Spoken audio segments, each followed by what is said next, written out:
So when you hear the phrase wilderness, what do you think of? Jungle. Good, Lois. Anyone else? Has anyone been to the wilderness?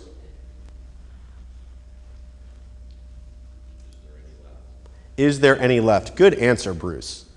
See, I was all set up for someone to talk about going hiking in the Rocky Mountains or going off backpacking in the Great Smoky Mountains National Park, where basically I used to live. And Bruce brings up a good point, which is, are there any left? In the United States, of course, we have all these things that are preserved as wilderness. And how do we preserve them as wilderness?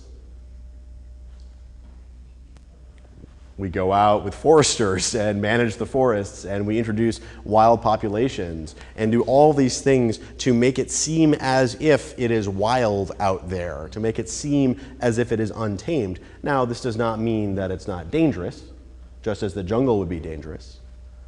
Does not mean that there is not nature all around us, but that we affect what we see as wild. We have in our own minds a picture of what wilderness is, and even if we don't individually, we sort of do collectively, right?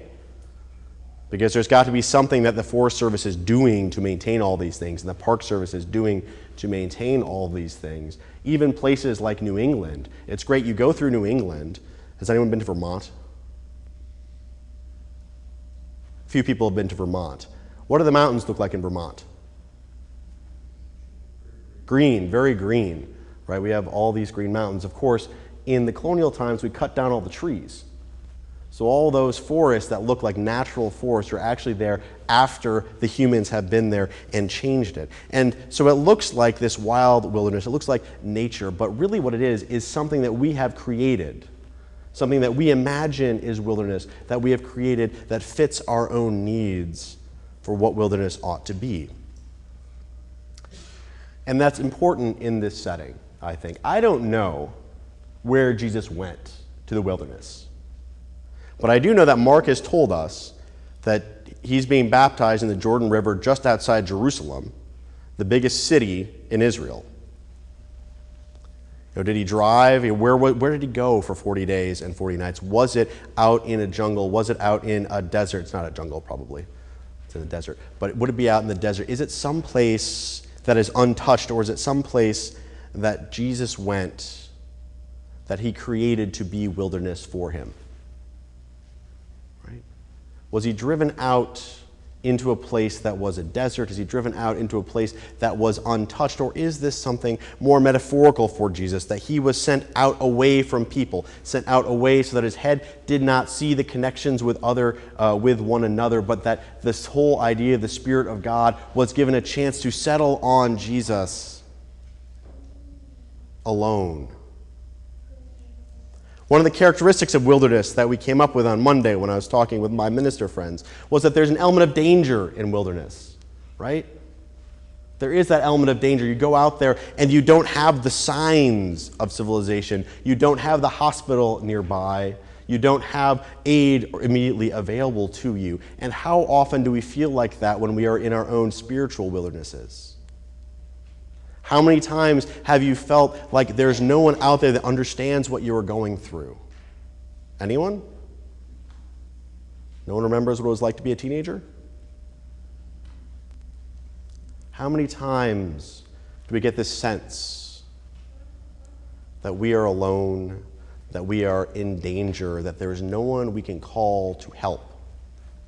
And this is something that Jesus is struggling with in this passage. And so it is interesting, I think, that what Laura said is true. God sends Jesus out into this wilderness, this place of danger, this place from which Jesus does not know whether he will return, a place to be tempted, a place where he understands what the implications of his ministry will be, only after saying, "You are my beloved child. You bring me happiness." So Jesus is sent out into this dangerous place. Whether it is a physically dangerous place, whether it is a mentally dangerous place, a spiritually dangerous place for sure, with armor around him. Right? Are you tracking? Am I making any sense at all?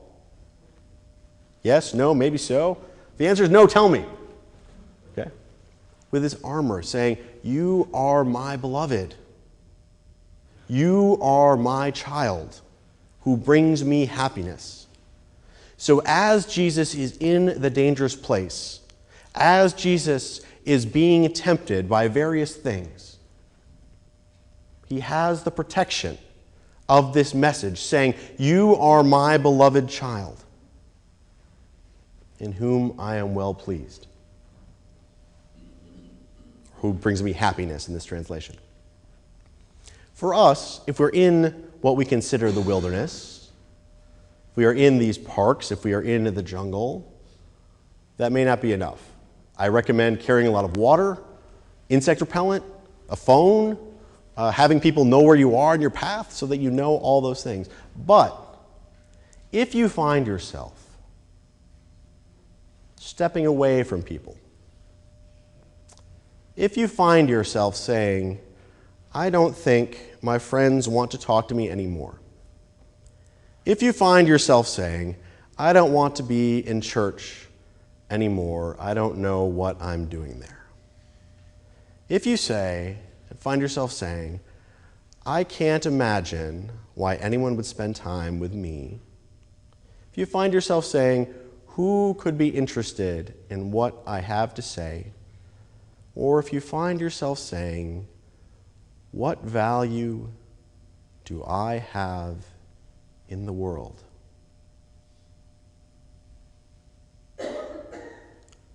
Understand that this is a wilderness that we can uncreate.